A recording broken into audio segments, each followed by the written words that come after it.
Bem-vindo ao Papo Espírita, a espiritualidade na sua vida. Bem-vindos ao Papo Espírita, bem-vinda Miriam dos Anjos, Luciane Batista. E com vocês, hoje nós vamos conversar sobre o tema companhias espirituais. A gente, como não conhece muito bem quem são as nossas companhias, né, a gente tende a pensar que se tudo está bem, nós estamos bem acompanhados espiritualmente, né? Nossos anjos da guarda estão nos protegendo. Quando as coisas não estão bem, a gente acha que tem obsessores com a gente, atrapalhando, inimigos espirituais, né? Queremos tirar essas influências, essas companhias. Será que é assim mesmo? E será que nós influenciamos também as companhias espirituais?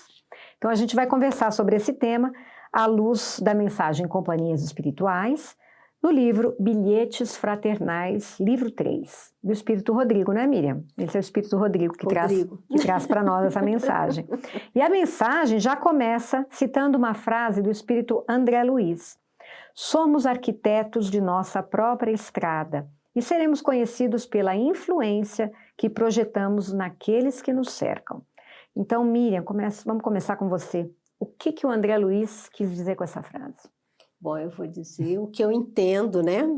Eu não sei se foi bem o que ele disse, mas o que eu estou entendendo da frase dele, né? Acho que quando a gente está encarnado, a gente só vê o mundo por esse prisma, né? Encarnado. Então, a gente ignora, às vezes realmente não sabe, né? Que, no fundo, o universo é mental, né? Tudo é mente, né? Tudo é energia mental. E a gente acha que no mundo material, como a gente não tem ainda sentido para fazer essa captação, né, das emanações mentais, a gente acha que as nossas companhias são aqueles que a gente vê, né? Nós três estamos aqui juntas, né? Então estamos achando que só temos nós três aqui, mas enquanto espíritas, né, nós sabemos que estamos nós três encarnados e uma plateia muito provavelmente... Uma plateia. Exatamente, espiritual assistindo. Então, talvez o que André Luiz quisesse dizer com somos os arquitetos da nossa vida, porque conforme são os nossos pensamentos e as nossas emoções, nós também nos associamos àqueles que têm o mesmo padrão. Então, a gente oscila muito, né, nos nossos pensamentos, a gente oscila muito nas nossas emoções, mas se a gente tivesse um pouquinho de tempo de auto-observar, a gente iria perceber que nós temos um padrão de sentimento que geralmente é frequente, um padrão de pensamento que geralmente é frequente, embora a gente tenha as oscilações para cima e para baixo. Então, conforme for esse nosso padrão, se for positivo, voltado para o bem, né? Se for aquela pessoa que faz maior esforço para viver esse bem, para vivenciar amor, com certeza os que estão com ele são aqueles que já aprenderam e aqueles que estão também no mesmo processo. Mas se ele está muito terra a terra como nós estamos aqui nesse planeta, né? Em que o egoísmo impera entre nós ainda estamos naquela bate-cabeça na parede e volta, bate-cabeça na parede, ou seja, tem atitudes de bem, tem vivências curtas de amor, mas a nossa frequência ainda não é essa, né? E temos aqueles, com certeza, que estão no mesmo padrão, aprendendo, outros que não querem aprender, outros que não querem que a gente aprenda, né? Então, a diversidade de companhia é muito grande, mas quem escolhe a nossa vida... A nossa companhia. A nossa companhia somos nós. Somos nós, né? É isso aí? Sim, e eu acho que é interessante, ele coloca... A gente pode dividir em duas ideias, né, que traz essa afirmação. Primeiro, ele fala dessa arquitetura que a gente traça para a nossa própria vida. As experiências que nós vivemos, outro dia a gente conversou sobre isso, a Ana trouxe até uma mensagem do Emmanuel que falava que a gente atraía magneticamente as situações que a gente vivia. Ela leu um trecho dessa mensagem aqui. E nós sabemos que a gente vive um mundo que segue uma lei de causa e consequência, né? Tanto na parte física, né, que a gente fala da ação e reação, tanto na parte física, material, quanto na parte do sentimento, da emoção, do pensamento. Então, nós estamos debaixo dessa regência da causa e do efeito, da ação e da reação. Então, nós estamos o tempo todo causando o tempo todo agindo, o tempo todo escolhendo e o tempo todo colhendo as reações, as consequências, né, das nossas escolhas, o efeito das nossas escolhas. Então, nós não vivemos o efeito da escolha do outro. Você vai dizer assim, Luciene, mas tantas vezes na nossa vida, uma pessoa faz uma coisa e nos atinge, certo, mas a escolha de estar junto dessa pessoa, a escolha de estar ali na circunferência de ação daquela pessoa, partiu da gente. A gente escolheu estar por ali, né? Então, se a gente for olhar, sempre nós estamos determinando, sem perceber às vezes, essa caminhada que a gente vai ter, as experiências que a gente vai viver. Então entra essa parte de arquitetar, para dizer o seguinte, olha, vamos parar com essa história de é a vontade de Deus, porque Deus quis, porque é o determinismo, porque é o destino, porque olha, é uma expiação, porque é um karma, porque... Não! E é importante que a gente se dê conta disso, porque na hora que a gente se apropria mesmo disso, a gente começa a pensar melhor nas escolhas hoje. Então, assim, o que está escolhido até aqui está escolhido, mas a partir desse momento, eu posso começar a fazer escolhas diferentes e traçar um rumo totalmente diferente. E ele fala, eu achei bastante interessante, que ele diz que a gente é conhecido, né, vai ser pela influência que a gente...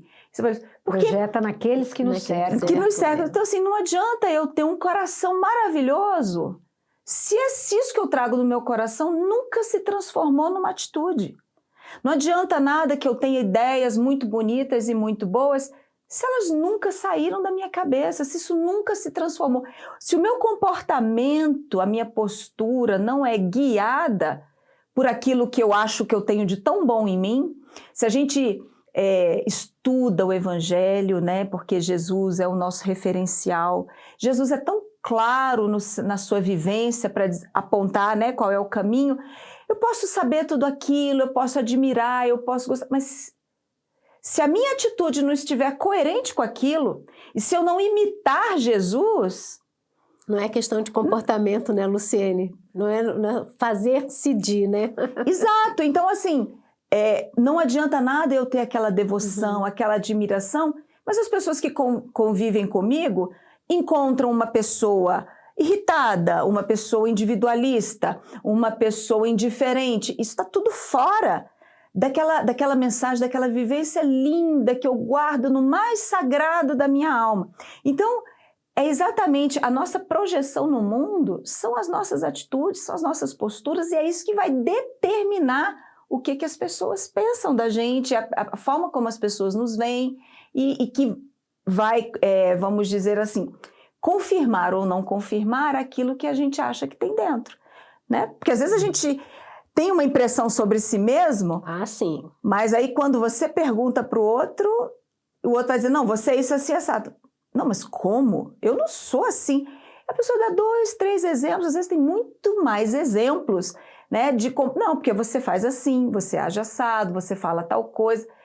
E aí a gente vai se dando conta, que é o que a Miriam falou, essa coisa da autopercepção, a autoobservação, né? A gente não tem muito esse hábito. Não. Né? Agora, voltando para as companhias espirituais, porque elas também são afetadas, exato, né? Sim. Quer dizer que não só elas nos afetam, porque a gente tem esse hábito de achar que nós estamos aqui cercados de espíritos, alguns gostam da gente, outros não, e eles que nos influenciam, mas essa mensagem mostra que nós também influenciamos. A mensagem diz o seguinte: aprende a ver nas tuas companhias espirituais o reflexo do teu modo de pensar e agir, ou seja, como eu ajo e penso, essas são as companhias que eu terei, como a Miriam disse. Então isso quer dizer que, dependendo de como a gente pensa, nós temos um tipo de companhia. E como é que a gente pode, Miriam, observar quais são essas companhias? A partir do momento que eu desconstruo a imagem que eu crio de mim mesma. Porque a gente tem um hábito de criar a imagem daquela que se enquadra, que se adequa a determinado meio, né? Então, chama-se de persona, né? Usamos máscaras, mas quando a gente se auto-observa nessa superficialidade, a imagem que a gente cria é a imagem de uma pessoa muito legal, né? Aquela pessoa que é justa, né? Na maior parte. Sincera. Sincera. Então, assim, eu acho que na maior parte das vezes, eu nunca encontrei alguém que tivesse uma autoimagem, né, de si, que fosse uma pessoa ruim, né? Egoísta, invejosa. Não, né? Porque é uma realidade, né? A imagem que eu me percebo não é uma imagem ruim. Então, quando eu desconstruo isso, que talvez, né, como o Luciano, talvez essa imagem que eu estou construindo de mim mesma não é exatamente quem sou. Porque, na verdade, o quem sou a gente vai levar, penso, muitas encarnações para encontrar quem somos. Então, a gente tem um flash nessa personalidade que a gente está vivendo agora encarnada. Mas a observação daqueles encarnados, que fica mais fácil da gente, né, ter essa troca de informação, é naquele companheiro que me irrita determinados jeito que ele né? É na convivência na família, né? De alguém que espera de mim algo que eu ainda não estou pronta. Então, o que eu quero dizer é que nessa desconstrução da imagem que a gente faz da gente, a gente vai se percebendo quem somos, porque quem nos acompanha não está ligado à imagem que a gente tem. Quem nos acompanha sabe quem nós somos. Porque isso fica muito claro, né? Exato, e a gente sabe. Espiritual. E interessante, que eu não me lembro qual é o livro, que eu sou péssima para isso, fala que os nossos pensamentos têm cor, tem cheiro, tem forma. Então é nisso, né? E quando a gente desencarna, não é aquela imagem que a gente criou que vai lá para o plano espiritual. Eles enxergam-nos como exatamente essas emanações que somos, né? Então, só para concluir, para dar, né, espaço para todo mundo conversar, a minha companhia está muito ligada às minhas verdadeiras emoções, aos meus verdadeiros pensamentos e não ao comportamento que eu adoto para ser adequado ou pertencer. Entendi. O que você quis dizer, então, é que se eu não me conheço, se eu acho que eu sou uma pessoa muito equilibrada, muito centrada, muito justa, muito correta, e, na verdade, o que está dentro de mim não é tão bonito assim, as minhas companhias espirituais me conhecem por quem eu sou. Aí eu não sei por que as minhas companhias espirituais me perturbam tanto, né? Ana, antes de dar a palavra para a Luciene, que a Luciene com certeza tem coisa muito legal para trazer também. Me lembrei quando a Luciene estava falando no começo de uma passagem do Evangelho que fala de uma pessoa, né, que tem uma família e que essa pessoa no ambiente religioso dele, ele é super bondoso, prestativo, mas que é um verdadeiro tirano em casa. Então, essa pessoa, quem ela é? Ela acha que ela é aquela pessoa bondosa, mas em casa ele é o que exatamente é, porque acha que a família tem que tolerar o jeito que ele realmente é. Quem são as companhias espirituais dele? São aqueles mais bondosos, serenos, prestativos, que também vão estar com ele tentando ver se ele dá uma acordada, né? Ninguém nega, né, o auxílio. Mas quem de fato o acompanha? Sim. É aquele que ele exatamente né? Para quem ele abre a porta, exatamente. Né? E aí a gente tem que, eu acho que a gente tem que pensar também o seguinte, nós somos seres sociais, a gente não vive sozinho. Sim. A gente está sempre inserido em algum grupo. Família, amigos, trabalho, né? A gente caminha dentro de uma coletividade. Isso funciona para o mundo encarnado e funciona também para o mundo dos espíritos. E hoje nós sabemos, né, que pelo menos assim nos ensinam os espíritos, que esses dois mundos, eles estão entremeados. Não existe um mundo espiritual separado de um mundo material. Eles convivem, né, coabitam os mesmos espaços. Então, os seres espirituais, que somos nós sem o corpo, carregam essa, que é uma determinação divina, esse ser coletivo, né, esse ser da coletividade, esse ser social. Então, a gente está sempre junto daqueles com os quais nós temos afinidades de propósitos, afinidades de objetivos, afinidades de estilo de vida. Então, quando a gente vai vivendo a nossa vida e vai se empenhando para buscar as coisas que a gente quer buscar, os espíritos à nossa volta estão ali para nos apoiar. Se a nossa busca é uma busca por sucesso, por exemplo, eu vou encontrar espíritos que vão me apoiar nisso, às vezes por uma razão ou por outra, a gente não vai entrar por aí, porque isso é um outro programa para a gente falar, mas eu vou encontrar quem me apoie. Se o meu propósito é, por exemplo, um propósito diferente, eu quero atuar na sociedade de forma voluntária para colaborar com o sofrimento, eu quero participar de um trabalho junto a uma comunidade carente, eu não vou sozinha. Eu vou encontrar espíritos que estão também mobilizados por diminuir o sofrimento humano e eles vão me acompanhar. Então a gente vai selecionando as companhias espirituais a partir dessas escolhas, desses estilos de vida, desses objetivos, desses propósitos, porque o fato é que nós nunca estamos sozinhos. E quando nos encontramos, vamos dizer assim, com os espíritos do nosso passado, pessoas com quem a gente conviveu em outra vida e que não reencarnaram. E essas nos conhecem num tempo diferente, num corpo diferente. Então, muito bem, a Miriam falou uma coisa muito importante. Existe essa possibilidade de eu fazer parecer que sou uma coisa para não disfarçar aquilo que eu realmente sou. E nós fazemos isso talvez até muito mais do que a gente gostaria ou reconhecesse, porque a gente esconde as nossas feiuras, a gente disfarça, né? As nossas... gente mesmo, né? E esses espíritos nos conhecem, porque se estão aqui, ao nosso lado, nessa condição de, olha, você me tirou algo muito importante, você me tirou a minha paz, você me tirou a minha felicidade, você me tirou a minha fé.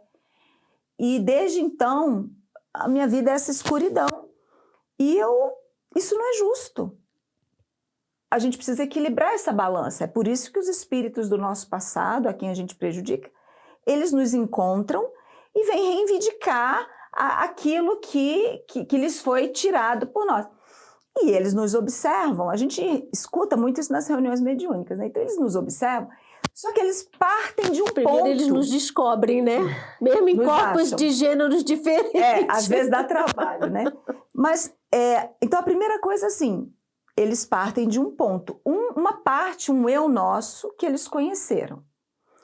Nós hoje podemos ser aquela mesma pessoa, mas podemos ser aquela mesma pessoa que não quer mais fazer aquelas mesmas coisas. Sim, a gente ampliou a consciência. Então, nós não somos uma pessoa diferente, nós somos aquela pessoa que foi capaz de fazer tudo aquilo. Mas hoje a gente, vivendo as consequências, a gente escolheu fazer diferente. Aí entra a história daquilo que a gente está falando. Nós somos conhecidos, a influência que a gente projeta vai depender das nossas atitudes, do nosso comportamento. Então, muitas vezes, o espírito acompanha a gente durante muito tempo e vai se chateando, porque ele tenta de todo modo nos apoiar para que a gente faça as mesmas coisas que a gente fez no passado e a gente não escuta, não dá ouvido, porque a gente está, por alguma razão, a gente amadureceu e não quer seguir por ali. E aí eles vêm às reuniões, às vezes irritados, né? Por que isso, aquilo? Esse é o melhor dos mundos. O pior dos mundos, e que é a maior parte das vezes, a gente está aqui na nossa luta, vem a comunhão, recebe um passe, faz o tratamento, e a espiritualidade traz o espírito para conversar, para ser acolhido, e ele diz, olha, ele vem aqui, reza, fala bonito. Isso não é coisa que valha, não, eu sei o que passa no coração. Então, às vezes, a gente não faz o que fez no passado, mas ainda continua cultivando os sentimentos e os pensamentos, nós não amadurecemos. Então, essas companhias ficam ali, girando em torno da gente, dizendo, não, deixa eu dar uma empurradinha, só estou esperando. Tentando que a gente dê uma caia, né? Ele vai se mostrar. Calma, porque você não engana todo mundo o tempo todo. E ele espera exatamente porque a gente oscila. Gente, vigilância 24 horas a gente não tem, né? Vigiar, né? E a gente oscila, né? E às vezes aí é que pega, né? Na brecha que abre. É porque eu penso, Miriam, que a gente tem um contozinho oriental que ele fala da evolução em 10 passos, eu acho que tem a ver com a tradição Zen, mas ele diz que um dos primeiros passos é o touro preso no pasto, no cercado. Então esse touro preso no cercado somos nós, nesse estado de vigilância. Mas qualquer coisa que aconteça com aquela cerca, qualquer problema, o touro sai enlouquecido para fazer um estrago enorme. Não é isso que a gente tem que buscar. A gente não tem que buscar essa vigilância para manter o touro dentro da cerca. Nós temos que domesticar o touro. É preciso domesticar, é preciso educar esse touro para que ele se comporte de uma maneira diferente. Então, porque enquanto a gente está na vigilância e escorrega, nós estamos um pouco na hipocrisia, né? Então, enquanto eu estou vigilante, eu sou educada, eu sou gentil. E quando eu não estou vigilante, eu sou grosseira, mal educada. Não, a gente não vai... Não é a vigilância que determina a qualidade do que eu sou. Assim, a vigilância... Eu acho que a recomendação da vigilância é para você perceber. Olha só. Tá vendo como você foi grosseira? Eu sou essa pessoa Olha bem, explosiva, né? O que você vai fazer a respeito disso? Você quer ser essa pessoa grosseira? Ou não quer? Eu acho que a vigilância ela é nossa amiga para isso.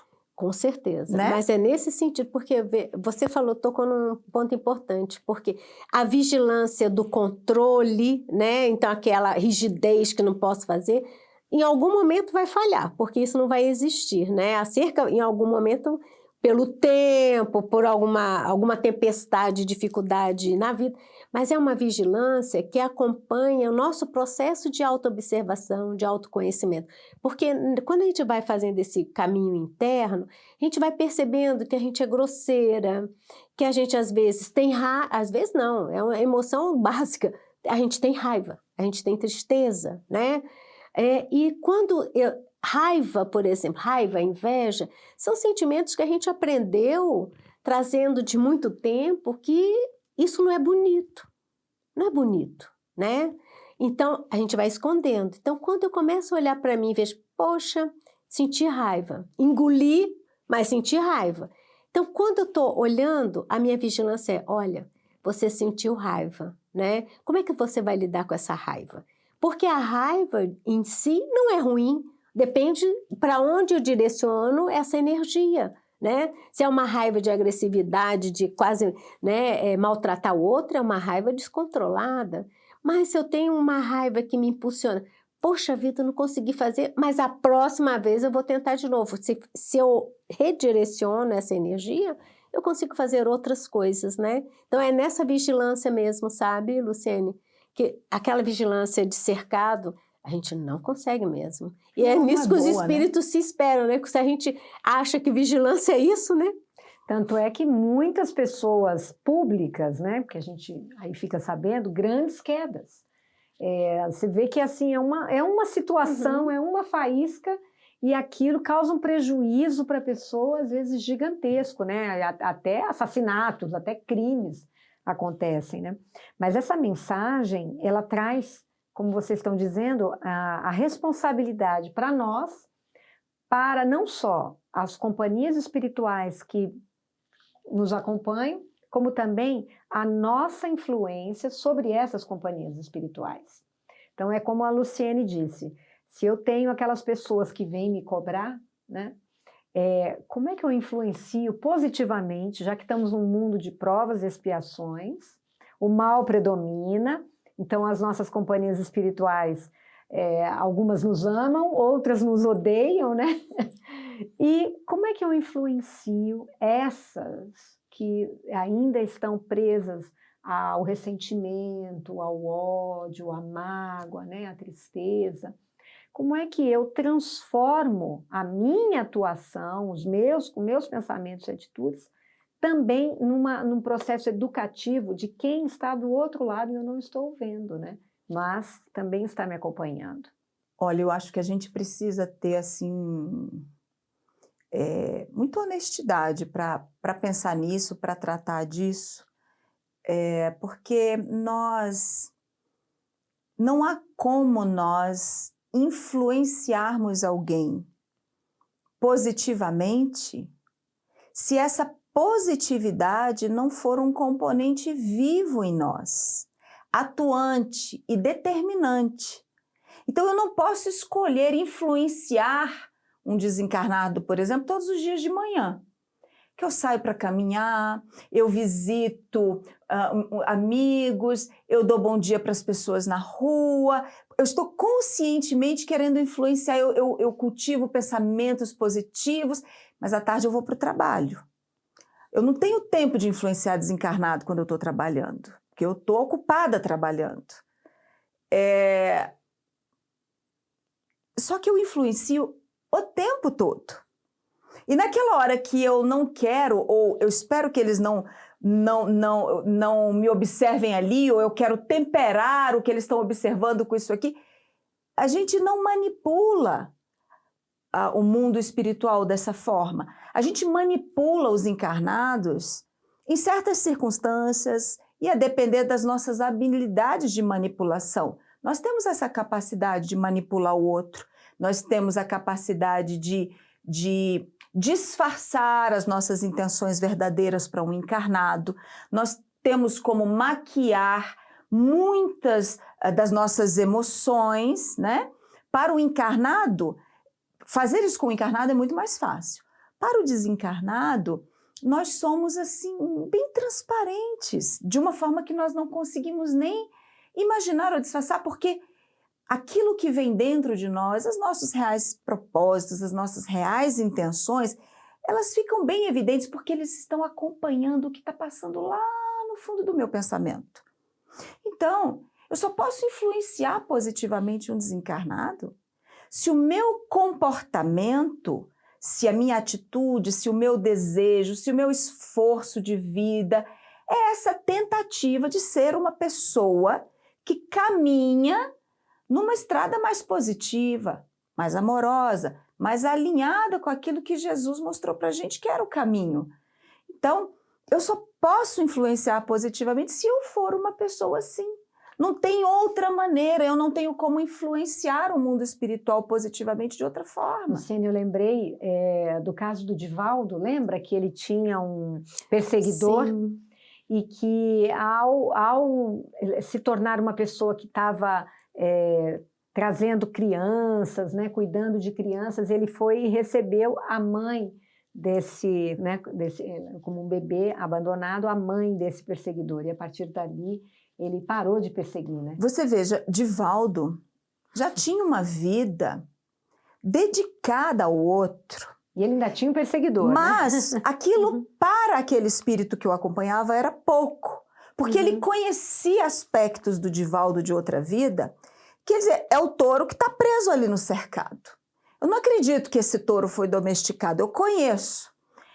E aí, quando vem esse espírito que tem relação com alguém que fazia tanto mal ao Divaldo, e ele percebe essa ligação, e aí não é aquela... Porque é preciso que a gente tenha muita cautela, né?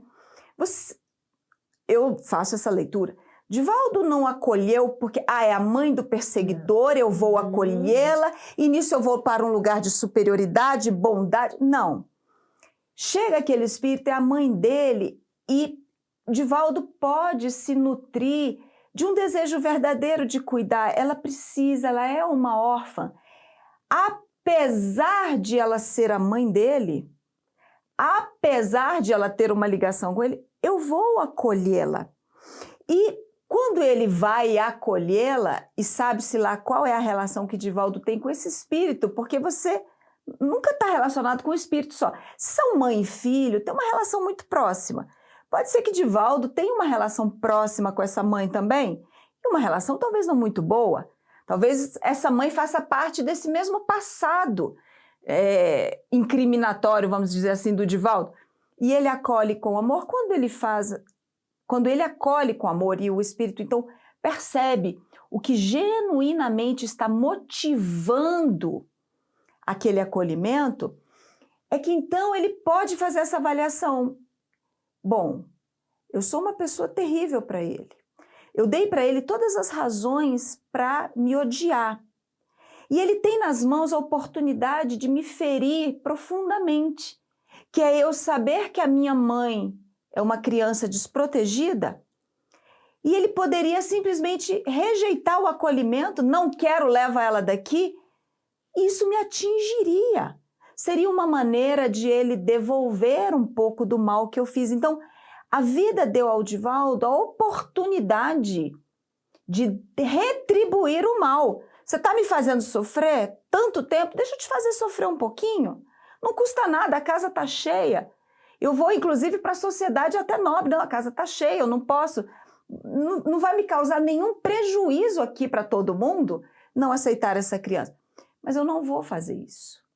Então, apesar de ser a sua mãe, eu vou acolhê-la assim, eu acolho todas, não tem problema. Com isso, ele estava dizendo, olha, a vida me deu a oportunidade, não foi essa a intenção, mas a leitura que o Espírito faz, a meu ver, é essa. A vida deu a ele a oportunidade de soltar o touro, de ser quem ele é, e de... eu não vou acolher. E ele não sentiu vontade de fazer isso. Foi genuíno, né? Ele não teve esse desejo, foi genuíno. E com isso, com a atitude, ele influencia de forma determinante o outro, no sentido de dizer, olha, eu fiz a você o que fiz. Isso é parte do que eu sou, mas hoje eu tento viver não mais de acordo com os valores que me levaram a fazer o que eu fiz. Eu procuro direcionar as coisas. Como a Miriam disse, a gente tem as emoções, né? Depois que a gente assistiu Divertidamente, a gente sabe que pode sentir muita coisa de uma vez só, exato, tá todo mundo ali. Mas eu sinto raiva, tem horas que a raiva é necessária, é benéfica, é justa, tem horas que não é. Mas independentemente de qualquer coisa, eu já sei que eu sinto raiva, mas eu não preciso agir em resposta à raiva que eu sinto. Ser tomada pela raiva, né? E deixar que ela conduza a minha atitude ou a minha reação. Então, o que Divaldo faz ali é se comportar de uma maneira que, olha, eu fui o que fui, fiz o que fiz, mas agora as minhas escolhas de ação são outras escolhas. E eu escolho, nesse momento, não revidar o mal. Não me interessa ver você sofrer, apesar de você estar me fazendo sofrer, não me interessa mais ver, porque eu já entendi que isso não me faz bem, isso não é bom. E, Luciene, a gente vê nos grupos mediúnicos como isso acontece, né? O espírito desencarnado, ele começa, né? Fala, você não sabe o que está tratando, está com a cara de bonzinho como você, né? Começou. E com o tempo, se aquela pessoa entende, né, que também compete a ela buscar a sua melhor versão, ser uma pessoa melhor, né? Melhor no sentido de seguir melhor os exemplos do Cristo, né? Vamos chamar assim. Esses espíritos, eles vão se cansando, mas uma maior parte deles que eu percebo no nosso grupo é que com o tempo eles vão acompanhar no sentido de, nossa, mas é tão legal, ele hoje vai para a comunhão. Eu vou junto, porque eu gosto tanto de escutar aquela palestra, né? Aí ele começa a se interessar e ver o esforço do encarnado que ele gostaria de, né, de revidar o mal que ele sentiu que foi atingido, e ele começa a perceber que aquele jeito dele ser faz tão bem, não só a ele encarnado que descobriu, mas ao desencarnado também. Então, eles acabam de um processo, vou chamar entre aspas, de uma perseguição, né? De tomada de contas, passam a ser amigos no processo evolutivo, buscando a sua melhor versão, né? O seu melhor método. Então, é interessante, depende tudo de nós, né? Nós somos mesmo os arquitetos, né? E qual é o papel, Miriam, você acha, do nosso mentor nessa condução, nesse nosso intercâmbio espiritual? Você acha que a oração, quando eu faço uma prece e eu percebo que eu estou sofrendo influências, porque eu estou me desestabilizando, eu noto que eu estou com companhias que não estão sendo muito positivas para mim. Como é que eu posso me conectar ao meu mentor para que ele me auxilie nesse intercâmbio que não está positivo? Olha, eu me lembro aqui que nós tivemos um papo espírita com a Cláudia falando dos anjos da guarda, né? Olha, eu convido aqueles que nos assistem, com a Roberta, desculpe, com a Roberta, que assistam, vale muito a pena, né? Então, eu posso resumir que o nosso mentor nunca nos deixa. Nós é que nos afastamos dele, né? Como alguém que zela, ninguém pode interferir na livre escolha do outro. Então ele está lá sempre nos aguardando, sempre nos auxiliando, mas nós, de algum momento, de alguma forma, a gente nega, né, esse auxílio e, como diz outro, sai para a vida batendo cabeça, né? Mas ele está ali, esperando. A oração, né, a terapêutica do passe, né, no centro espírita, o que elas nos ajudam? Quando a gente não está bem, né, porque a nossa vibração começa também a mudar a sua frequência, né, a sua onda, né, se modifica. Essas modificações de ondas também fazem com que a gente sintonize mais ou menos com aqueles que também emitem aquele mesmo tipo de onda. Quando nós oramos, as ondas, né, começam a elevar o seu padrão no sentido de que aquilo que me era muito chão, muito terra, né? Então, em que eu vibro, ou que pensamentos ruins de vingança, de ódio, de prejudicar o outro, né? Que são frequências, né, que nos botam muito para baixo. Quando eu oro de coração, né? Embora às vezes a gente esteja em processos de tamanha influenciação que até se concentrar na oração é difícil. Então, ore, né? Ore ainda que seja recitando prece. Ore. Então, mas o importante é que a gente consiga fazer essa oração nos conectando com o nosso anjo guardião, com a espiritualidade superior, para que, mudando o nosso padrão, nós também abramos as janelas para as intuições, né? Para as boas companhias. Para as boas companhias. Então, a oração e a prece também vão influenciar, né, no mesmo desejo de receber ou não essa ajuda, aqueles que nos acompanham do mundo, do plano espiritual, né? Oração, passe, são especialmente para que a gente se equilibre, né? E às vezes, né, Ana, você falou, quando a gente não está bem, às vezes a gente não está bem nem percebe que não está bem. É o outro encarnado, companheiro, que fala, nossa, você não está muito legal. Não, eu estou ótimo. Você não está muito legal, não. Peraí. Olhe bem, né? É aí que a gente vai perceber que, de fato, a gente não estava bem. E às vezes a gente passa por processos obsessivos, né, que até a gente conhece aqui como a fascinação, em que eu absolutamente não reconheço o que está acontecendo comigo. E me afasto das boas companhias, encarnadas e desencarnadas, né, e começo a ter grandes prejuízos. Não importa quem tente me avisar, eu vou por um caminho que não vai ser bom, né? A gente tem mais um minutinho, Luciene. Eu queria que você finalizasse aqui o nosso programa, aqui dando uma mensagem para quem nos assistiu. Como então esse intercâmbio, né, que nós influenciamos ao mesmo tempo que somos influenciados, como a gente pode ir construindo um intercâmbio espiritual, uma companhia espiritual bacana, daquela que vai nos ajudar, vai nos sustentar nas provas, nas dificuldades da nossa vida? Eu queria aproveitar a fala da Miriam, a partir da sua pergunta, para dizer o seguinte, a gente já tem uma relação espiritual obrigatória, que é a nossa com o nosso anjo de guarda ou com o nosso benfeitor espiritual. Essa vamos dizer assim, de regra. A intenção dele é sempre a de nos ajudar. O propósito dele é dar a mão para a gente e ir ajudando a nossa caminhada.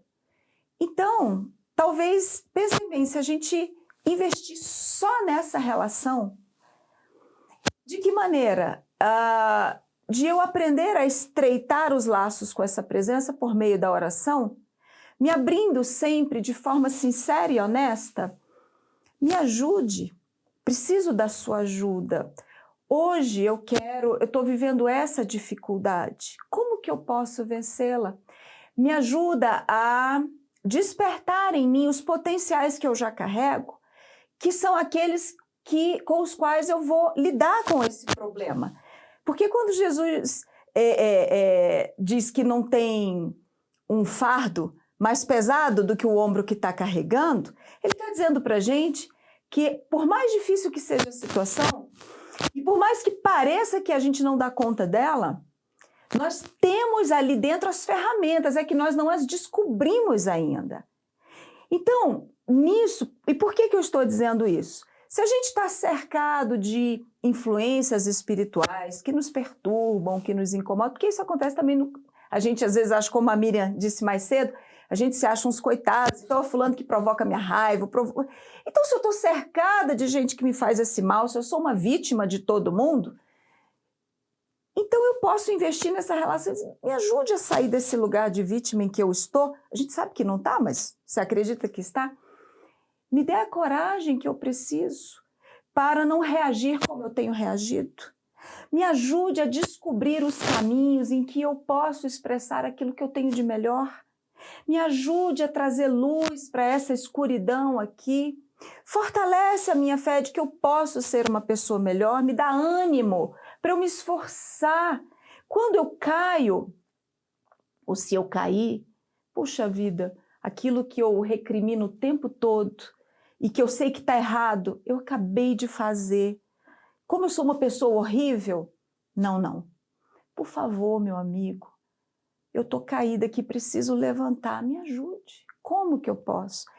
E verdadeiramente se abrir e acreditar que você tem direito a esse auxílio, porque isso é a manifestação direta do amor de Deus na nossa vida. Deus não se materializa em lugar nenhum, estica um dedo e o amor acontece. O amor de Deus acontece nas expressões de amor entre uns e outros. É assim que o amor divino penetra o mundo, o encarnado e o desencarnado, por meio daqueles que servem de fluxo, de instrumento desse amor. Então, vamos apostar nessa relação espiritual obrigatória e vamos tirar dela tudo que a gente pode tirar. Se eles estão conosco é porque nós precisamos dessa tutela. Temos o nosso livre-arbítrio? Claro, mas não estamos jogados no mundo largados, fadados a fracassar. Estamos com uma supervisão que nos respeita profundamente à vontade. Vamos abrir para essa influência o espaço que a gente quiser abrir. Então vamos fazer isso, vamos abrir espaço para essa boa influência, vamos fazer coisas que permitam, deem abertura, né? Então a nossa maneira de ser confiante, ativa, parar para meditar no sentido de sentir, bom, eu não estou sozinho, tem alguém que me ajude.